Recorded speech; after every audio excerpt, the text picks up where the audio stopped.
My name is Rachel Kessler and I'm 34 years old. 6 weeks ago, I stood in a hotel bathroom at my cousin's wedding reception, reapplying lipstick I didn't need to reapply, when I overheard my Aunt Carol say 4 words through the thin partition wall that ended 11 years of trust in the time it takes to cap a lipstick tube. The house money, obviously. I want to be clear about something before I explain what that means. I am not a dramatic person. I run inventory logistics for a regional grocery chain. I reconcile discrepancies for a living.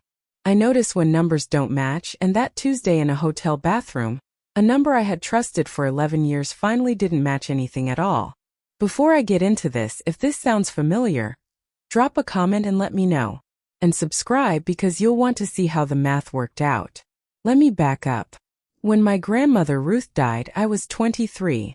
She left 3 grandchildren a modest trust split evenly. Mine was $47,000.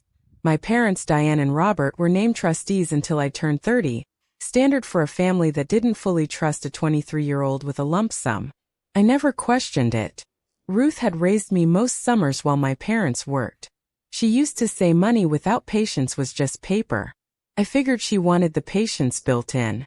Every year at Christmas my father gave the same update. Standing by the fireplace, same tone, same phrase. Rachel's fund is doing well. Conservative index funds, steady growth. Nothing to worry about. I never asked to see statements. That's on me.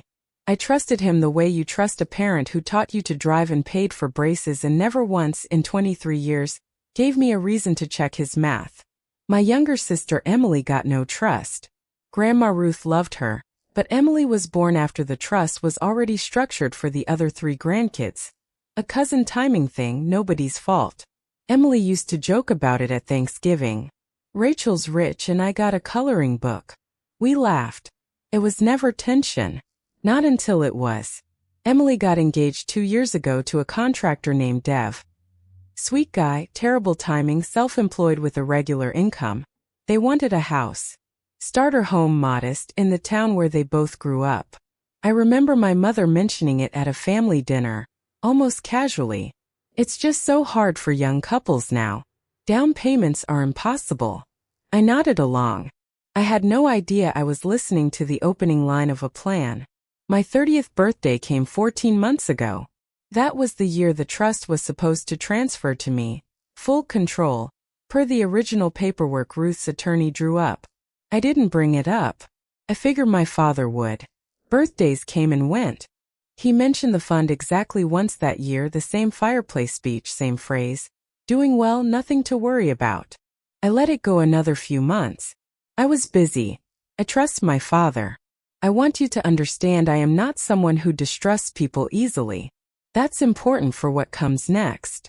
6 weeks ago was my cousin Nicole's wedding. Big affair, 180 guests, the kind of wedding where 3 different aunts cry during the vows and somebody's uncle gives a toast that runs 11 minutes too long. I was in the hotel bathroom around 9 p.m. in a stall when I heard my Aunt Carol and my mother come in mid-conversation, the kind 2 people have when they think a bathroom is empty. Carol's voice first. So did Rachel ever find out about the house money? My mother's voice, quieter, careful. No. And she's not going to. Robert handled the transfer through the joint account, so there's no direct paper trail to Emily's closing. Carol laughed, not unkindly. Just the laugh of someone confirming a plan worked. Well, it worked out. Em and Dev needed it more. Rachel's fine. She doesn't even have kids yet. I sat in that stall with my shoes pulled up so they wouldn't see feet under the door. And I listened to 11 years of Christmas fireplace speeches collapse into one sentence. She's fine. She doesn't even have kids yet. As if my future had less weight than my sister's present. As if Ruth's money, my money, with my name on the original paperwork, had been quietly reassigned based on who needed it more, decided by 2 people in a family kitchen without ever telling me the vote had happened. I didn't come out of that stall for 4 minutes. I want to say I cried. I didn't. I did the thing I always do, the thing that makes me good at my job. I started reconciling. Down payment on a starter home in that town, roughly $40,000 to $50,000. My trust, last confirmed value, somewhere north of 60 with growth. The numbers lined up too well to be a coincidence. I walked back into the reception. I hugged Nicole. I danced with my father for the father-daughter adjacent family dance because somebody's uncle insisted. I smiled through cake. I want you to understand that I am capable of extraordinary composure when I need 3 more days to gather facts before I say a single word. If you've ever found out something life-changing standing in a bathroom stall in heels you regretted wearing, tell me in the comments. I promise you're not the only one. The next morning I called Ruth's original attorney, a man named Harold Feinberg who's been practicing in that same small office for 40 years. I asked him to send me a copy of the original trust documents, the ones filed when I was 23. He remembered the trust immediately. He remembered Ruth. He emailed the file within the hour. The document was 4 pages. Clear language. The trust was to transfer full control to me on my 30th birthday. No extensions. No discretionary clauses for the trustees to redirect funds to other beneficiaries. My father had no legal authority to move that money anywhere for anyone after that date. He'd had it 14 months past the deadline and never told me the deadline had passed. I called the bank next, the one my father always mentioned by name at Christmas. I asked for a balance history on the trust account, the one with my name attached as beneficiary. It took 3 business days and a notarized copy of my ID and the trust paperwork, but I got it. The balance on my 30th birthday 14 months ago was $61,400. The balance today was $9,200. Between those 2 dates, there was a single withdrawal of $52,000, transferred to a joint checking account belonging to my parents. From that joint account 6 weeks later, a check for $50,000 had gone out to a title company. The closing date on that check matched almost to the week the date Emily and Dev closed on their house. I printed every page. Bank statement, trust document, closing disclosure I pulled from public county records once I knew the address. I put them in a folder, and for the first time in my adult life, I understood exactly what my grandmother meant when she said money without patience was just paper. Because I had been patient for 11 years, and while I waited, someone else had spent my patience like it was theirs to spend. I did not call my parents. I did not text Emily.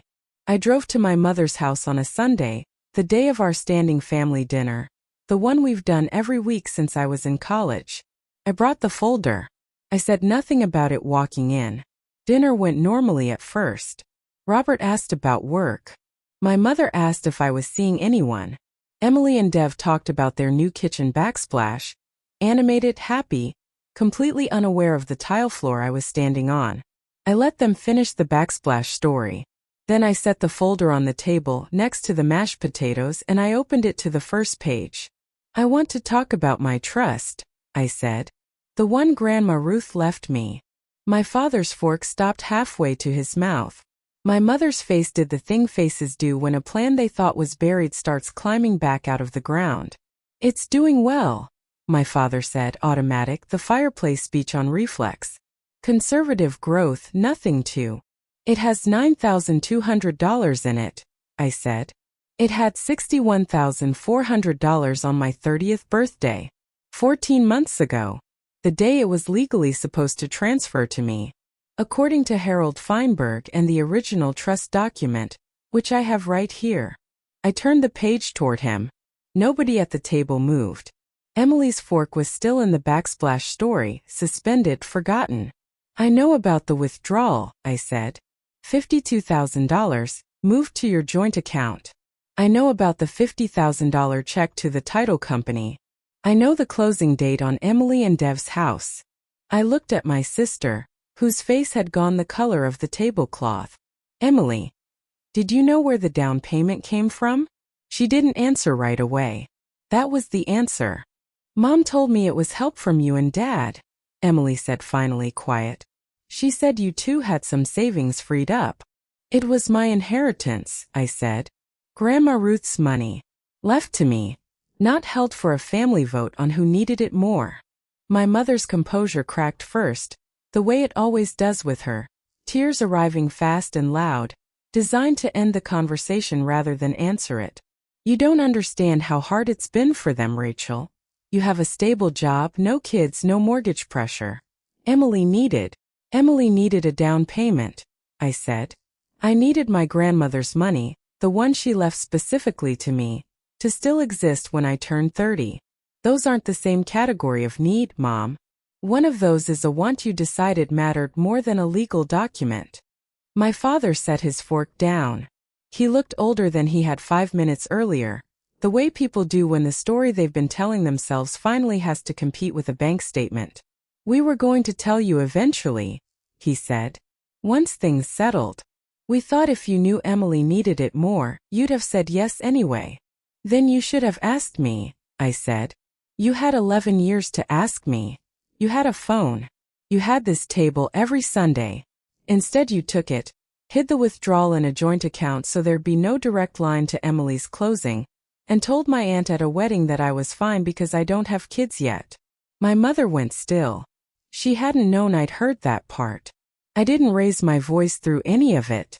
I've learned that documents do more work than volume ever will. I laid out the trust language, the transfer date, the withdrawal date, the closing date, one page at a time, the way I lay out a discrepancy report at work when the numbers refuse to reconcile themselves politely.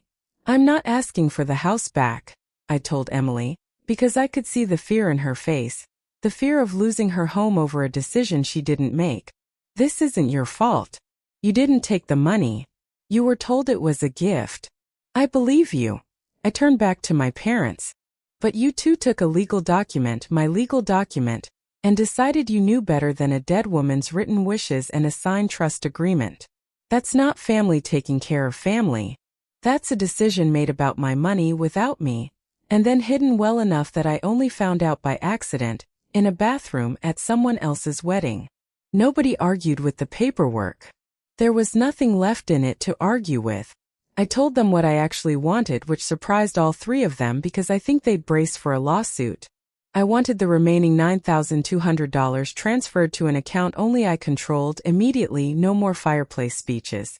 I wanted a written repayment plan for the $52,000 on paper with a schedule reviewed by Harold.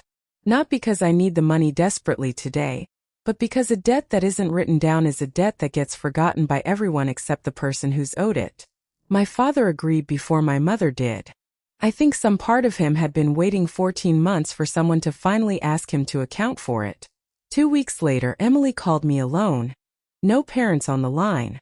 She apologized, really apologized, the kind with no qualifiers attached to it. She said she'd never asked where the money came from because some part of her didn't want to know the answer badly enough to ask the question. I told her I understood, and I did mostly.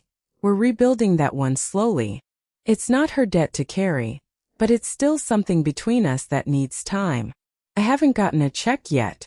I have a signed schedule, 24 months, notarized, sitting in the same folder as the trust document and the bank statements. Numbers on paper dated agreed to. That's enough for now. Aunt Carol called me a week after the dinner. I almost didn't pick up. She started with, "I didn't know it was a secret from you," which told me everything about how much she actually didn't know. I told her what I'd heard through that partition wall, word for word, the way I remembered it. Long silence on her end. Then, quieter than I expected, "That's not how your mother told it to me at all." I believed her. I think Carol was handed a version where I'd already agreed, where everyone was fine with it, where the plan had my blessing baked into it from the start. That's the thing about a story built on a hidden withdrawal. Everyone downstream of the lie thinks they're standing on solid ground. My cousin Nicole, the bride, found out through her own mother a few weeks later and texted me an apology on behalf of nobody, just because she felt like the wedding had been used as cover without her knowing. I told her none of it was her fault and that her wedding was beautiful, and I meant it. She sent back a single line. "I'm glad you finally know." I read that twice. I think a lot of people in my family had quietly known for longer than I had, and said nothing because saying something meant taking a side before anyone asked them to. I went back to work the following Monday like nothing had happened because that's what I do. I reconcile discrepancies for a living. And I just spent 6 weeks reconciling the biggest one of my life. There's a strange comfort in that skill, translating so directly. A number is either accounted for or it isn't. A withdrawal either has a paper trail or it doesn't. I didn't need anyone's permission to know which one this was. I just needed the statements.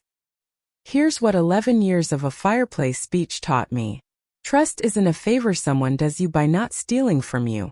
Supposed to be the baseline.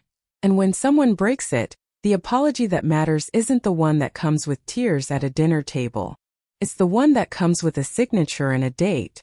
If you've ever found out the people who were supposed to protect something for you spent it instead, I want to hear it. Drop it in the comments. And if this reminded you that being patient isn't the same as being forgotten, share it with someone who needs to hear that today. That's my story. One trust, one bathroom wall, one sign repayment schedule. Hit subscribe and I'll see you in the next one.